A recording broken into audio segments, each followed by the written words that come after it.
आज है 17 जनवरी 2024। अल्हान, अनशरा और हफ्सा ने अभी तक क्लास ज्वाइन नहीं की, तो उनके लिए हम ये पोर्शन रिकॉर्ड कर रहे हैं। तो ज़रा सुनिए, डी ब्रोगली है क्या चीज़। डी ब्रोगली एक साइंटिस्ट है। ये साइंटिस्ट कह रहा है कि ये बताइए कि जो लाइट है, इस लाइट को आप बच्चों ने एएस की फिजिक्स में पढ़ा तो इंटरफेरेंस पढ़ाया, डिफ्रैक्शन पढ़ाया, पोलराइजेशन पढ़ाया, और एएस की फिजिक्स में हमने आपको यकीन दिला दिया कि लाइट वेव है।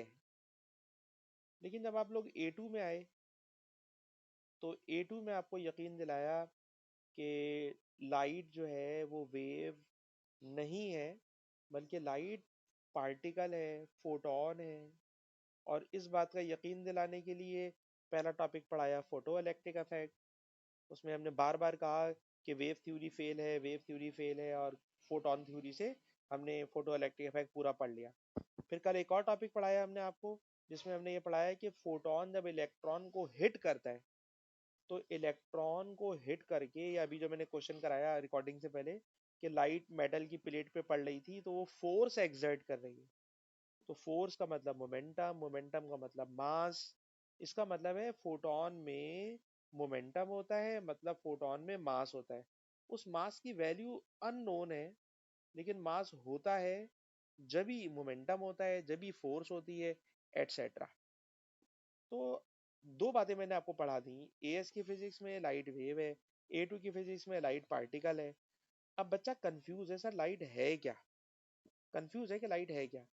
तो अब मेरी जाती राय सुने। मेरी जाती राय क्या है? मेरी सर जाती राय ये है कि वेव उसे कहते हैं जिसकी वेवलेंथ आप कैलकुलेट कर सको। पार्टिकल उसे कहते हैं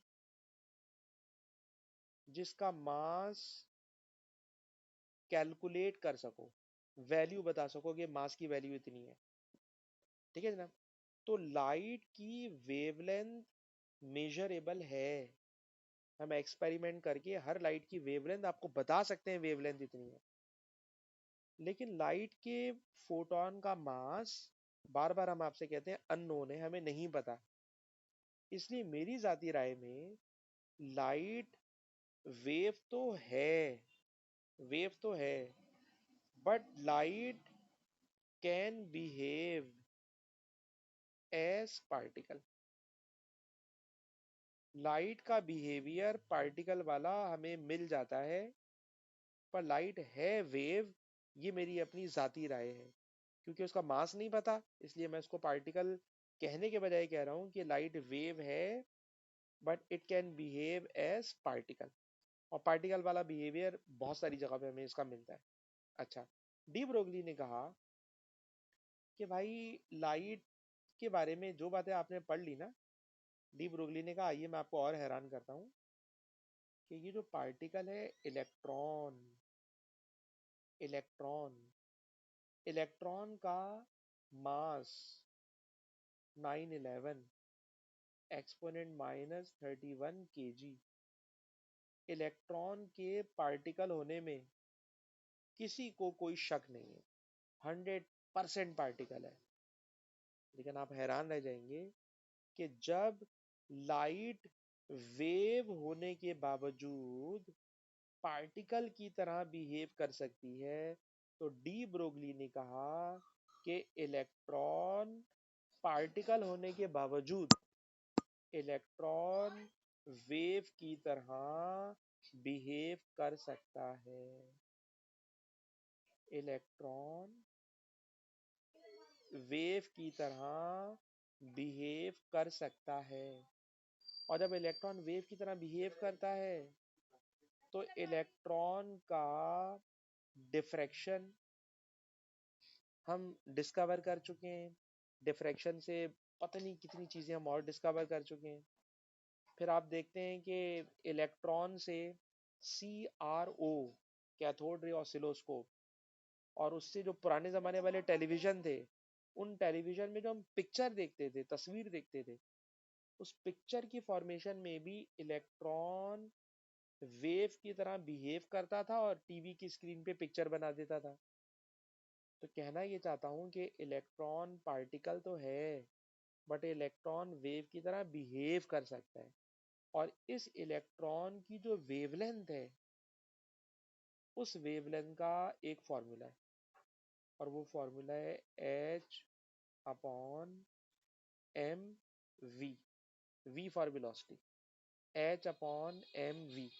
अब ये फॉर्मूला कैसे आ गया वो भी अभी आपको बता देता हूँ, लेकिन पहले मैं अपनी स्टेटमेंट रिपीट कर रहा हूँ, और मेरी इस स्टेटमेंट को मारिया एक्सप्लेन करेंगी। मैंने बोला क्या, मारिया बड़ा गौर से सुनना सर, और बहुत कम अल्फाज में बोलने की कोशिश करूंगा ताकि आप रिपीट कर सकें। लाइट वेव है, but it can behave as particle. Similarly electron particle है, but it can behave as wave, और इसकी वेवलेंथ को बोलते हैं डी ब्रोगली वेवलेंथ। इस टॉपिक का पूरा नाम है डी ब्रोगली वेवलेंथ। अब बेटा मारिया हमें बताइए ये क्या चीज है डी ब्रोगली वेवलेंथ?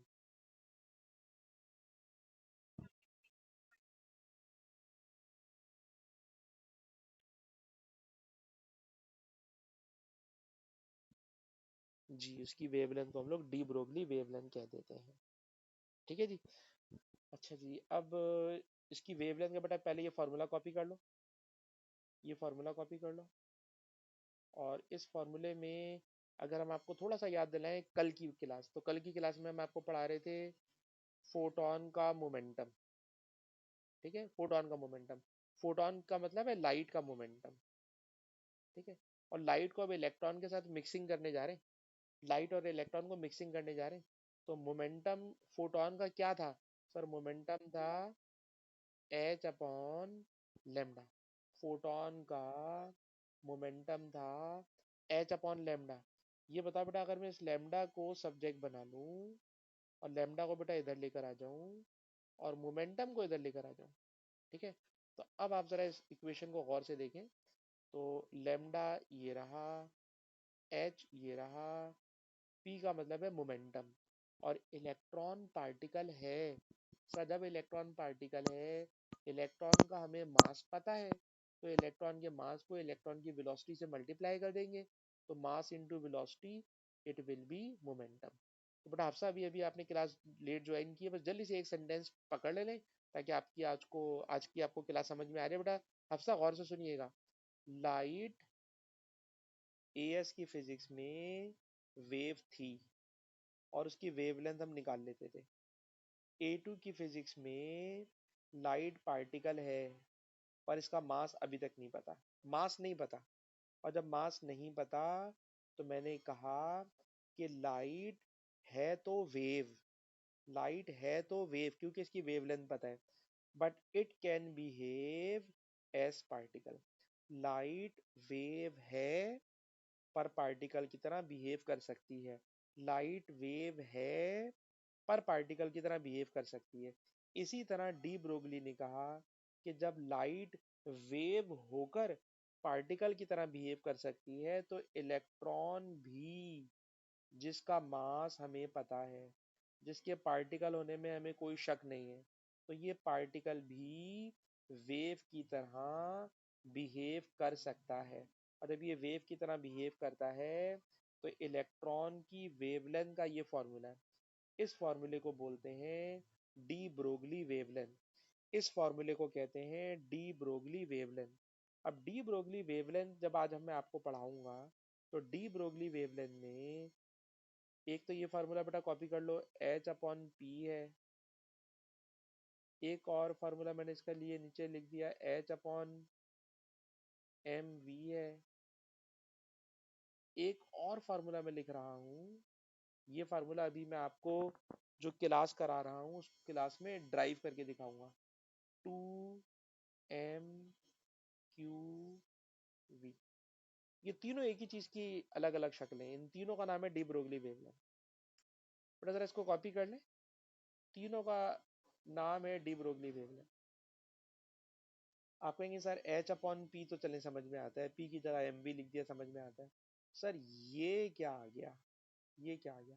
तो इसके बारे में जरा गौर से देखिएगा। ये बताइए कि फिजिक्स में कभी भी काइनेटिक एनर्जी का नाम लूं तो हर बच्चे के दिमाग में काइनेटिक एनर्जी का बेसिक फॉर्मूला आता है, half m v square. Half m v square formula आता है जहन में, ठीक है। लेकिन अगर कोई चार्ज पार्टिकल हो, charge particle, electron charge particle है, इस इलेक्ट्रॉन को मैं एक्सेलरेट कराऊं बाय अ वोल्टेज, क्या मतलब, ये नेगेटिव चार्ज है बेटा, इसको पॉजिटिव प्लेट से, पॉजिटिव वोल्टेज से मैंने एक्सेलरेट कराया।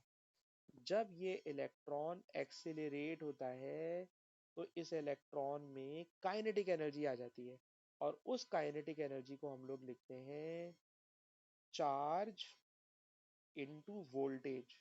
याद रखिएगा, ये वाला V जिसको मैं कैपिटल V बना रहा हूँ, ये वोल्टेज का V है, और जिसको मैं स्मॉल v बना रहा हूँ, ये स्पीड का V है। ख्याल रखिएगा बेटा, ये स्पीड या वेलोसिटी है, ये वोल्टेज है। तो चार्ज पार्टिकल की काइनेटिक एनर्जी EV होती है, या आप चाहें तो QV लिख दें, मैंने QV लिख दिया। तो QV EV एक ही चीज है, क्योंकि इलेक्ट्रॉन की बात कर रहे हैं तो इलेक्ट्रॉन के लिए EV भी लिख सकते हो, जनरली QV लिख सकते हैं। अच्छा, अब इसमें से अगर मैं आपसे बोलूं बेटा वेलोसिटी को सब्जेक्ट बना लो, तो जब आप वेलोसिटी को सब्जेक्ट बनाओगे तो डिवाइड वाला 2 वहां जाकर हो जाएगा मल्टीप्लाई, डिवाइड वाला 2 वहां जाकर हो जाएगा मल्टीप्लाई, और मल्टीप्लाई वाला m, सर m वहां जाकर हो जाएगा डिवाइड, और वेलोसिटी का स्क्वायर, सर वेलोसिटी का स्क्वायर में लगे बन जाएगा अंडर रूट। बड़ा जरा इसको कॉपी करना, और मैं इस डेरिवेशन को पूरा करना नहीं चाह रहा, पता है क्यों? मैं भी आपको ना पास पेपर के एक सवाल में लेके जा रहा हूँ। जब पास पेपर के सवाल में लेके जाऊंगा ना, तो वहां मैं इस डेरिवेशन को पूरा करके दिखाऊंगा कि ये इक्वेशन इसमें कैसे कन्वर्ट हो जाती है। या चलें कर ही दूं ना, हाथ क्या थी करनी, छोड़ो। Lambda is equal to H upon M. गौर से देखना बेटा, इस v की जगह, इस v की जगह ये पूरा अंडर रूट पुट कर रहा हूँ, इस v की जगह ये पूरा मैंने अंडर रूट पुट कर दिया। वेलोसिटी की जगह बेटा मैंने पुट कर दिया 2QV अपॉन एम। ठीक है बेटा, वेलोसिटी की जगह मैंने काइनेटिक एनर्जी में से जो वेलोसिटी निकाली है under root 2QV upon m, उसको वेलोसिटी की जगह पुट कर दिया। बेटा कॉपी कर लीजिए।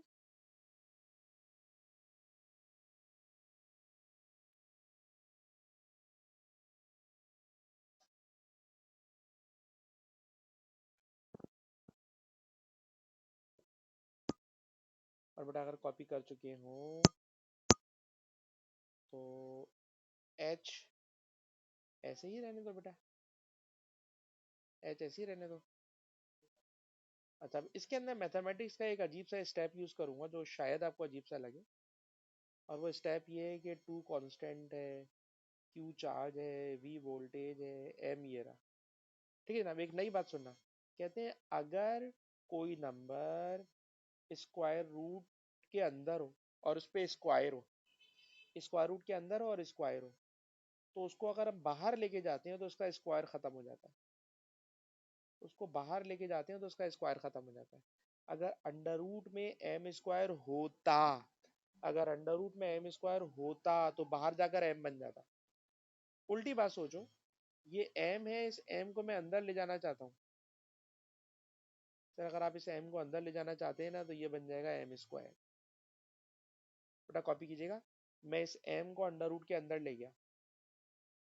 जब किसी नंबर को अंडर रूट के अंदर लेके जाते हैं तो उस पर स्क्वायर लगाना पड़ता है। जब m को अंडर रूट के अंदर लेके जाओगे तो उस पर स्क्वायर लगाना पड़ेगा। और अब आप इस m को m स्क्वायर से क्या कर दें, कैंसिल। और जब आपने इसको m को m स्क्वायर से कर दिया कैंसिल, तो ये बेटा h ऐसे ही है, ये अंडर रूट है, और इधर से आ जाएगा 2MQV, and this V for voltage. तो आपको दोनों फार्मूलाज आना चाहिए। अभी जब आप क्वेश्चन करोगे तो किसी क्वेश्चन में वो वेलोसिटी दे देंगे और किसी क्वेश्चन में वो वोल्टेज देंगे।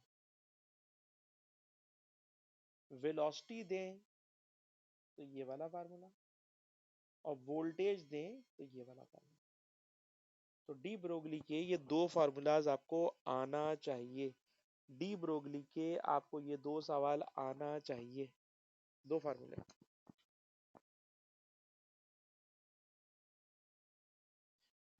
ठीक है बेटा हफ्सा, तो आपने थोड़ा लेट ज्वाइन किया इसलिए आपसे स्पेशली एड्रेस कर रहा हूँ कि जब इलेक्ट्रॉन को बहुत हाई वोल्टेज से एक्सेलरेट करते हैं तो इलेक्ट्रॉन बहुत हाई स्पीड से जब भागता है तो वो इलेक्ट्रॉन वेव की तरह बिहेव करता है, और उसकी वेवलेंथ का फॉर्मूला आपके सामने। आइए बेटा इसके क्वेश्चन करते हैं ना, क्वेश्चन करेंगे तो ये बातें आपको और अच्छी समझ में आ जाएगी। क्वेश्चन पर आ जाइए बेटा। Question number two, question number two. देखिए बेटा ये क्वेश्चन नंबर टू ज़्यादा पुराना नहीं है, 2017 है। तो आई होप कि आप सारे स्टूडेंट्स को मिल जाएगा। थोड़ा सा देखिए, आपको ये वाला नज़र आ रहा है सवाल, मई जून 2017। बेटा देखिए,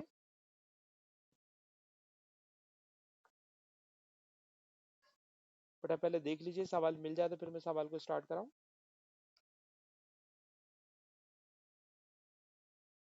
ठीक है जी। और अगर आपको ये सवाल मिल गया तो क्वेश्चन देखिए। क्वेश्चन ये है कि एक इलेक्ट्रॉन है जिसका चार्ज Q है, जिसका मास m है, इसको एक्सेलरेट कराया और इसको वोल्टेज दिया है कैपिटल V। जब इसको वोल्टेज कैपिटल V दिया तो कह रहे हैं शो दैट इसका मोमेंटम इतना होगा। मोमेंटम का ये फॉर्मूला ड्राइव करना है, खाली मोमेंटम का फॉर्मूला। ठीक है, तो आपको याद है लेमडा बराबर होता है एच अपॉन पी। मोमेंटम बराबर होता है एच अपॉन पी की जगह मास इंटू वेलोसिटी। लेमडा बराबर होता है h upon under root 2m/cv।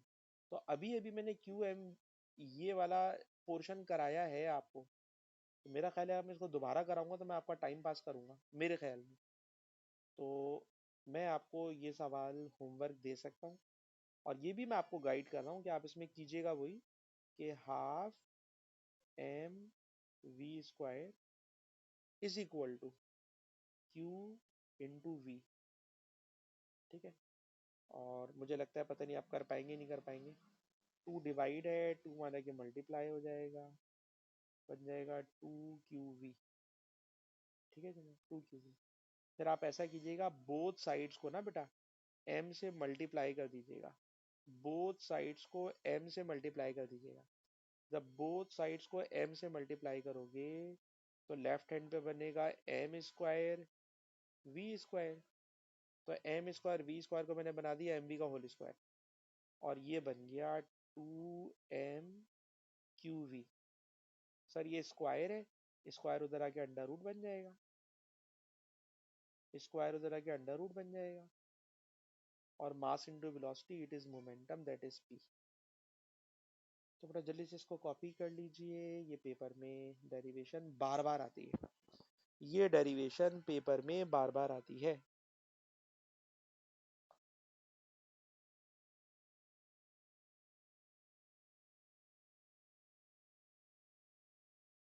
ठीक है जनाब, अगर आपने ये लिख लिया हो तो आगे चले। क्वेश्चन ये बार बार पूछेगा कि डी ब्रोगली वेवलेंथ का मतलब बताएं क्या। डी ब्रोगली वेवलेंथ का मतलब बताएं, तो लिखिएगा बेटा इस बात को, when electron behaves as wave, its wavelength. बताइए, वेवलेंथ के फार्मूले में एच अपॉन पी आ रहा है, ठीक है ना, एच अपॉन पी, एच तो कांस्टेंट है, तो मैं लिखना चाह रहा हूँ its wavelength depends upon momentum, depends upon its momentum. When electron behaves as wave, its wavelength depends upon its momentum. और ये फार्मूला लिखिए, lambda is equals to H upon momentum. Lambda is equals to H upon m v, h upon under root 2m3। तीनों formula लिख दो भाई, तीनों लिख दो।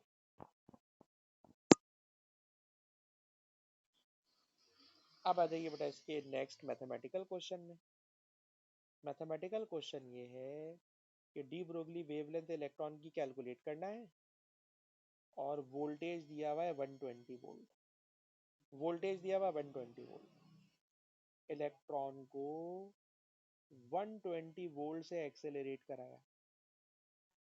जब इलेक्ट्रॉन को 120 वोल्ट से एक्सेलरेट कराया तो क्वेश्चन है वेवलेंथ कैलकुलेट करके बताएं। तो आइए वेवलेंथ कैलकुलेट करते हैं। फॉर्मूले में ऊपर देखो लिखा हुआ है एच। एच की वैल्यू डेटा शीट में गिवन होती है 6.63 exponent -34 divided by under root में बेटा 2 आएगा। फिर लिखा हुआ है एम। ये वाला एम इलेक्ट्रॉन का मास है। इलेक्ट्रॉन का मास होता है डेटा शीट में गिवन 911 एक्सपोनेंट -31 केवी। क्यू इलेक्ट्रॉन का चार्ज सर डेटा शीट में गिवन होता है 1.6 एक्सपोनेंट -90। वोल्टेज सर खाली वोल्टेज ही पुट करना है, बाकी तो सारी की सारी चीजें कांस्टेंट है। ठीक है जनाब। और जब आप इसको बेटा सॉल्व करोगे तो सॉल्व करके वेवलेंथ आएगी 1.12 एक्सपोनेंट -10 मीटर। 1.12 exponent -10 metre. ठीक है बेटा, जरा जल्दी से इसको कॉपी कर लीजिए।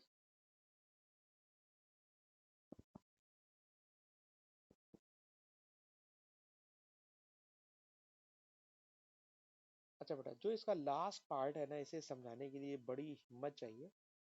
इतना आसान नहीं है क्योंकि मैथमेटिकल नहीं है, इससे अगला कॉन्सेप्ट है। और वो कॉन्सेप्ट क्या है, तो वो कॉन्सेप्ट समझाने की मैं कोशिश कर रहा हूँ। तो बेटा जरा समझने की कोशिश कीजिएगा।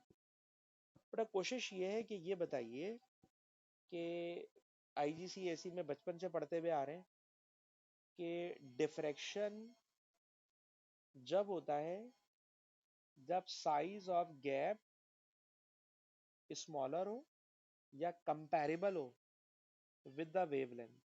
ठीक है जनाब। जो वेव आ रही है उसकी वेवलेंथ और साइज ऑफ गैप अगर कंपैरेबल होगा तो डिफ्रैक्शन होगा।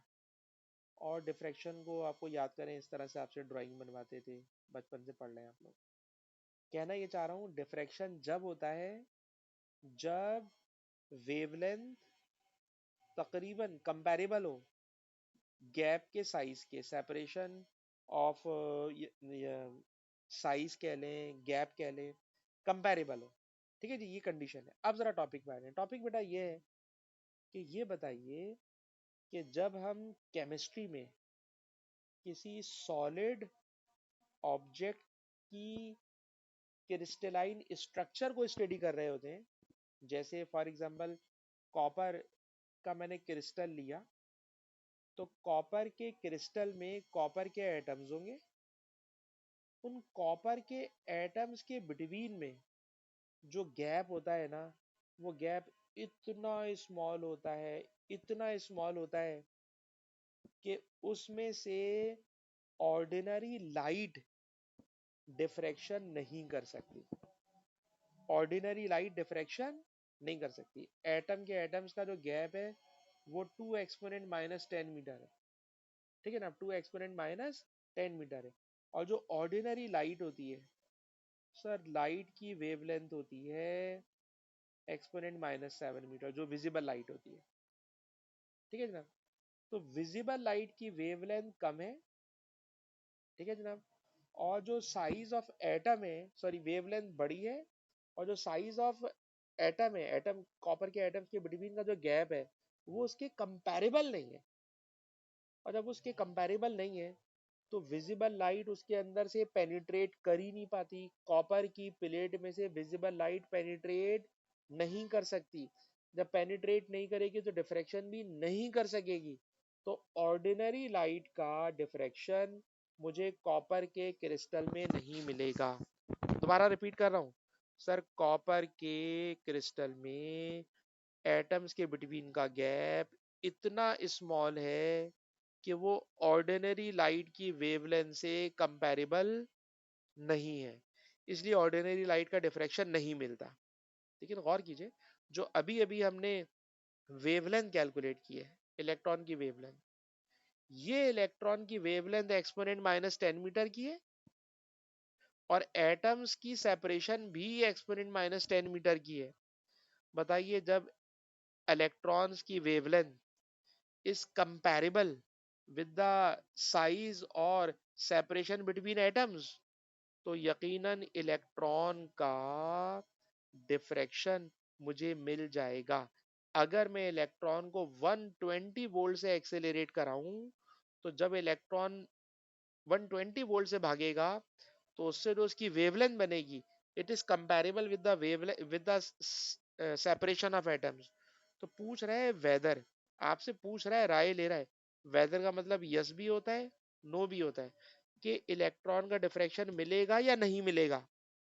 तब इसका आंसर है यस, मिलेगा। क्यों मिलेगा? क्योंकि एटम्स के बिटवीन की जो सेपरेशन है, it is comparable with the wavelength of electron, और अगर इलेक्ट्रॉन की वेवलेंथ की कंपैरेबल है तो डिफ्रैक्शन मिलेगा। ठीक, ये वाली बात पहले लिख लीजिए, लिखने के बाद फिर किसी बच्चे से पूछूंगा मैंने बोला क्या है। पहले बेटा जरा लिखिएगा इस वाली बात को, पहले बेटा जरा इस वाली बात को लिखिएगा। The wavelength of electron,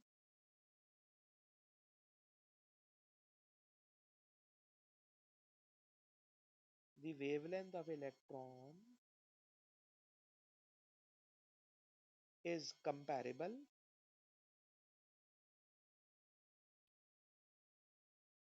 with the separation of copper atoms in the crystal. So, diffraction observed.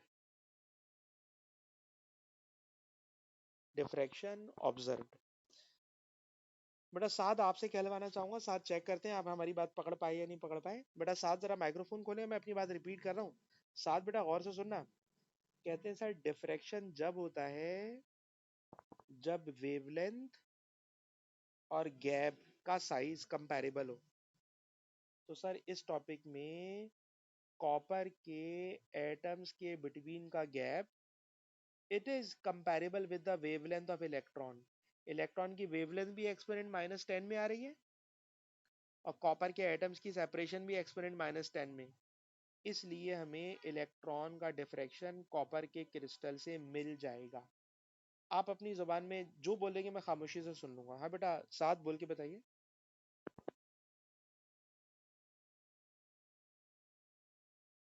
बेटा साथ बोल सकते हैं?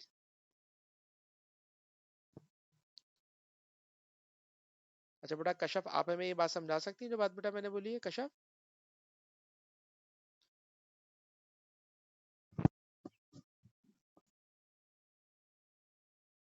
हाँ, बेहतरीन, इतनी सी बात बेटा बोलनी थी, ठीक है ना, कि इलेक्ट्रॉन की वेवलेंथ और कॉपर के क्रिस्टल में कॉपर के एटम्स की बिटवीन की सेपरेशन, जो सेपरेशन है और जो वेवलेंथ है, दोनों एक दूसरे के कंपैरेबल हैं। It is separation of atom and it is wavelength, both are comparable.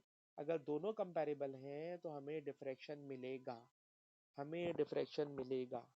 ठीक है जी। तो it is the theory of D Broglie wavelength. ठीक है जी। अच्छा, इसके बाद इसी टॉपिक का, इस पुरानी वाली रीड एंड राइट की बुक में मुझे नंबर देखने दें, एक और सवाल है। It is question number 26। तो जरा चलते हैं 26 पे और देखते हैं 26 कितना पुराना सवाल है। 26, ये आ गया जी 26, ये आ गया जी 26। इस 26 में क्या हो रहा है? तो जरा 26 सुनिएगा, और भी थोड़ा भारी सवाल मैंने उठा लिया। अच्छा है, अक्टूबर नवंबर 2013। मुझे नहीं पता इतना पुराना वेरिएंट में आपका इंटरेस्ट होगा या नहीं होगा। ठीक है जनाब। काफी पुराना सवाल मैंने उठा लिया। इस सवाल में मैथमेटिकल कैलकुलेशन भी है थोड़ी सी, और मैथमेटिकल कैलकुलेशन पहले मैं कराऊंगा, और मैथमेटिकल कैलकुलेशन के बाद फिर मैं आपको ऊपर का कॉन्सेप्ट वाला भी सवाल समझा दूंगा। पहले जरा मैथमेटिकल कैलकुलेशन पर आ जाए, हेडिंग ऊपर मार दें। अगर आपके पास बुक नहीं है तो November 13 का सवाल करें। It is November 13। ठीक है ना। क्वेश्चन क्या है सर? क्वेश्चन है डी ब्रोगली वेवलेंथ। तो पहले डी ब्रोगली वेवलेंथ का फॉर्मूला लिखें, और वो वाला फार्मूला लिखें जिसमें पोटेंशियल डिफरेंस यानी वोल्टेज आता है। फार्मूला होता है H/√2m/Q/V। ठीक है। अच्छा, जिन स्टूडेंट्स ने मुझसे एएस पढ़ी हुई है तो उनको मेरी एक टर्म आती है जो मैं बोलता हूँ कि अगर कभी भी रेशो कैलकुलेट करना हो, देखिए रेशो कैलकुलेट करना, तो रेशो कैलकुलेट करने के लिए फॉर्मूले में देखो वो कौन कौन सी क्वांटिटीज हैं जो कांस्टेंट है। क्योंकि बेटा जो क्वांटिटीज कांस्टेंट होंगी ना, वो डिनोमिनेटर में भी हो न्यूमरेटर में भी हो, तो they cancel out to each other. उन्होंने एक दूसरे को कैंसिल कर देना है। और जब वो एक दूसरे को कैंसिल कर देंगी तो मैं हेडिंग पढ़ाता हूँ सेम को काटो। तो सेम को काटो का मतलब है जो क्वांटिटीज कांस्टेंट है उनको काट दो। तो जरा नोट करना, सर एच कांस्टेंट है, टू कांस्टेंट है, दोनों का वोल्टेज कांस्टेंट है, तो पता चला कि वेवलेंथ बराबर है 1/√m और Q। एम और क्यू, क्योंकि बाकी सारी चीजें तो कांस्टेंट है, कट गई। अच्छा, अब इसके अंदर भी आपने जो निकालनी है वो क्या निकालनी है? डी ब्रोगली वेवलेंथ प्रोटॉन की divided by D Broglie wavelength electron की। अब इसका निकालना है रेशो, और रेशो में भी आप देख चुके हैं कि वेवलेंथ के साथ ये वाला फार्मूला इनवर्सली है, और अंडर रूट भी आ रहा है। तो अंडर रूट तो दोनों पे ही आएगा, इसलिए मैंने अंडर रूट तो दोनों का कंबाइन बना दिया। अंडर रूट बेटा मैंने कंबाइन बना दिया। इनवर्सली है, इनवर्सली, इनवर्सली का मतलब प्रोटॉन का मास डिनोमिनेटर में आएगा। अच्छा, मैं एक और गलती कर रहा हूँ, चार्ज भी तो दोनों का सेम होता है। इलेक्ट्रॉन और प्रोटॉन दोनों का चार्ज भी सेम होता है, तो मुझे चार्ज भी काट देना चाहिए क्योंकि चार्ज भी दोनों का सेम होता है। पर ये बराबर में काट के दिखाइएगा एग्जाम में भी, ताकि उसको पता चले कि हमने ये इतना आसान फार्मूला कहाँ से उठा के लेकर आ रहे हैं। ठीक है। और अगर आपको ये सेम को काटो समझ में नहीं आया तो सारे नंबर वहां लिखें और फिर बारी बारी काटें। तो मैंने तो खैर एक ही दफा काट दिया, सेम को काटो। ठीक है जनाब। खैर इंग्लिश में लिखने वहां तो और ज्यादा अच्छी बात है कि cancel same quantities, cancel constant quantities. तो जब आप कैंसिल कर देते हो तो वेवलेंथ खाली इनवर्सली प्रोपोर्शनल है मास के साथ। तो ऊपर आएगा मास ऑफ इलेक्ट्रॉन और नीचे आएगा मास ऑफ प्रोटॉन। ठीक है ना। तो वेवलेंथ मास के साथ इनवर्सली प्रोपोर्शनल है। बाकी सारी क्वांटिटीज हो गई कैंसिल आउट, बाकी सारी क्वांटिटीज हो गई कैंसिल आउट। और जब बेटा सारी क्वांटिटीज कैंसिल आउट हो गई तो अब आपने खाली दोनों के मासेस लिखना है। इलेक्ट्रॉन का मास, और इलेक्ट्रॉन का मास होता है 911 एक्सपोनेंट -31। नीचे प्रोटॉन का मास 1.66 एक्सपोनेंट -27। और जब आप बेटा इसको पूरा सॉल्व करते हो तो पूरा सॉल्व करके रिजल्ट आता है 2.3 एक्सपोनेंट -2, 2.3 एक्सपोनेंट -2। तो पहले आप ओरिजिनल फार्मूला लिखें, जो फार्मूला है H/√2m/Q/V। जितनी क्वांटिटीज कांस्टेंट है उन्हें कैंसिल आउट कर दें। और जब आप उन्हें कैंसिल आउट कर देंगे तो कैंसिल आउट करने पर आपको ये वाला रेशो मिल जाएगा। ठीक है ना। It is D Broglie wavelength. अच्छा जी, उसके ऊपर वाले सवाल पर अगर हम कोई, हाँ बेटा बोले, बेटा बोले, कुछ कह रहा है कोई बच्चा? कोई स्टूडेंट कोई बात कहना चाहता है? अच्छा, कोई कुछ नहीं कह रहा। अच्छा, एक बेटा इलेक्ट्रॉन और प्रोटॉन दोनों का चार्ज इक्वल होता है।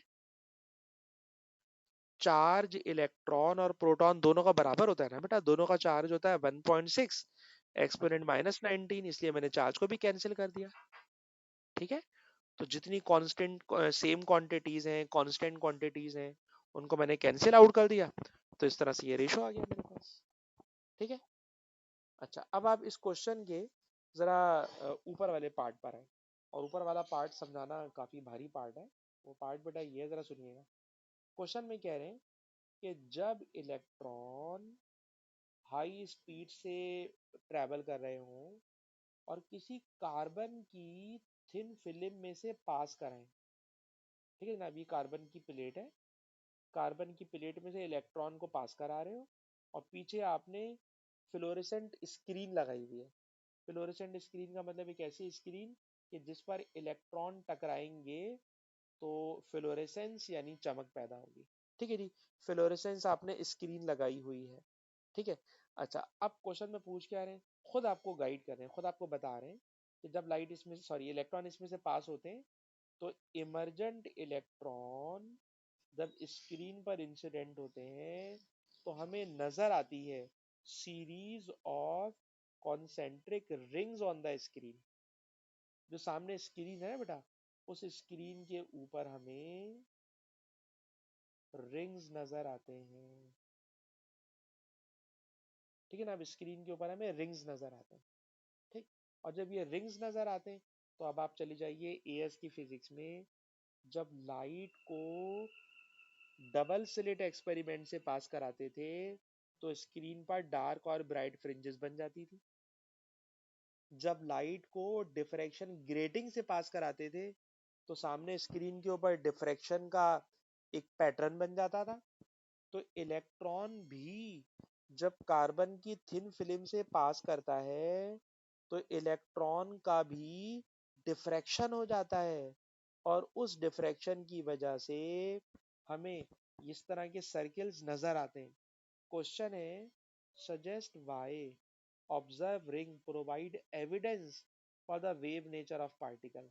ये वेव नेचर ऑफ पार्टिकल को किस तरह से सपोर्ट कर रहा है ये एक्सपेरिमेंट, ये एक्सपेरिमेंट किस तरह सपोर्ट कर रहा है वेव नेचर ऑफ पार्टिकल को। तो बेटा इसका आंसर ये बनेगा कि हम पहले रेफरेंस देंगे लाइट का, पहले हम रेफरेंस देंगे लाइट का। तो जरा लिखिएगा, if light incident it's diffraction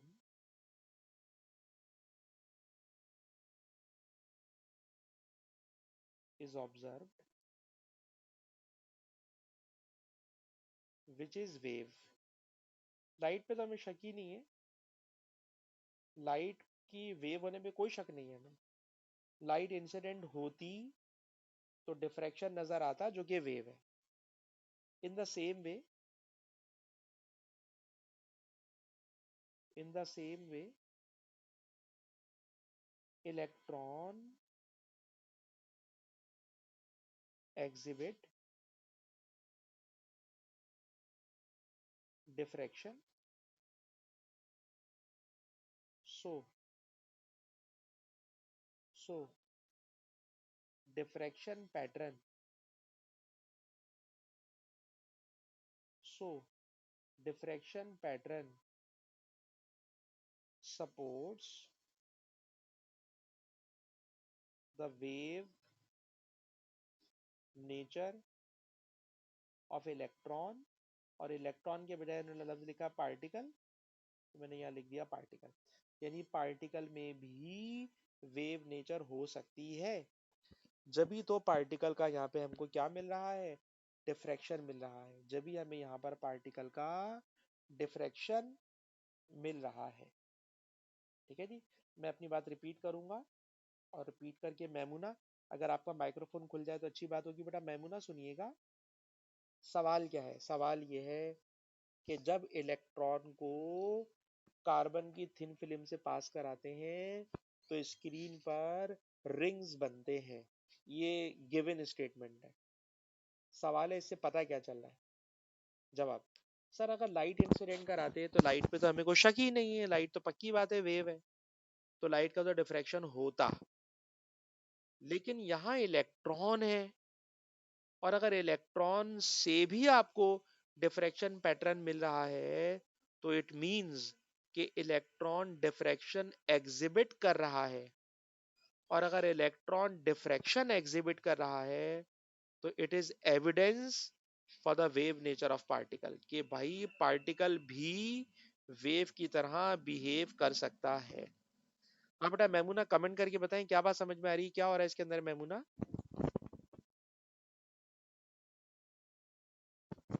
Maimoona बेटा बात मुश्किल है लेकिन क्या आप हमें समझा सकती हैं।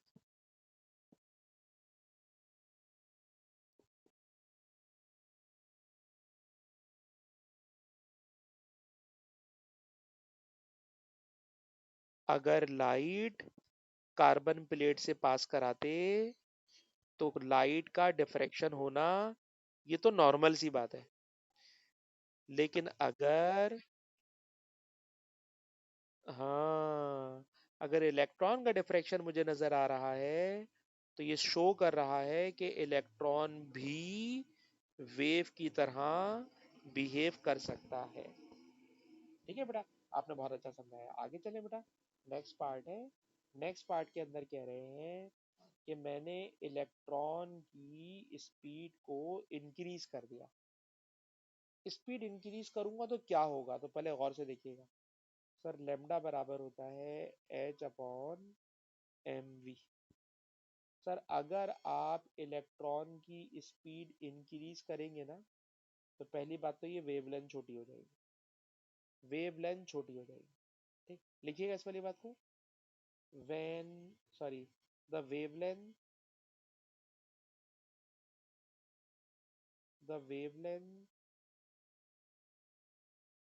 of electron will decrease as lambda is equals to h upon mv।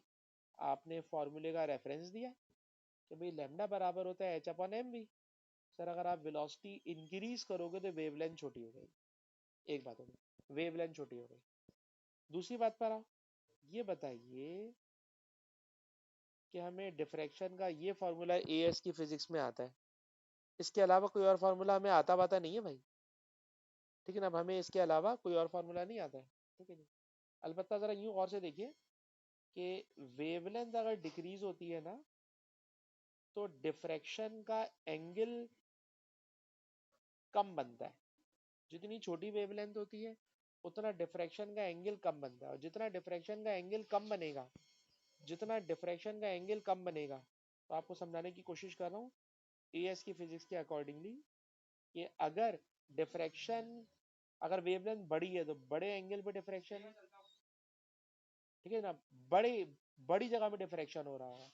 Wavelength छोटी कर दो, सर वेवलेंथ छोटी कर देंगे ना तो छोटी जगह में डिफ्रैक्शन होगा। ये बात समझ में आती है। बड़ी वेवलेंथ से बड़ी जगह में डिफ्रैक्शन होता है, छोटी वेवलेंथ से कम जगह में डिफ्रैक्शन होता है। इसी बात को यहाँ पे लेकर आ जाओ। सर अगर आपने वेवलेंथ छोटी कर दी ना तो डिफ्रैक्शन का साइज छोटा हो जाएगा, और डिफ्रैक्शन का साइज छोटा होने की वजह से जो रिंग का रेडियस है, जो रिंग का रेडियस है वो भी छोटा हो जाएगा। तो आगे लिखिएगा S D sine theta is equals to n lambda. तो मैंने लिखा लेस डिफ्रैक्शन होगा। ठीक है ना, लेस डिफ्रैक्शन का मतलब डिफ्रैक्शन का एंगल कम बनेगा, कम एंगल के ऊपर बेंडिंग होगी। और लेस डिफ्रैक्शन मींस जो रिंग बन रहे हैं, जो रिंग बन रहे हैं उनका रेडियस छोटा हो जाएगा।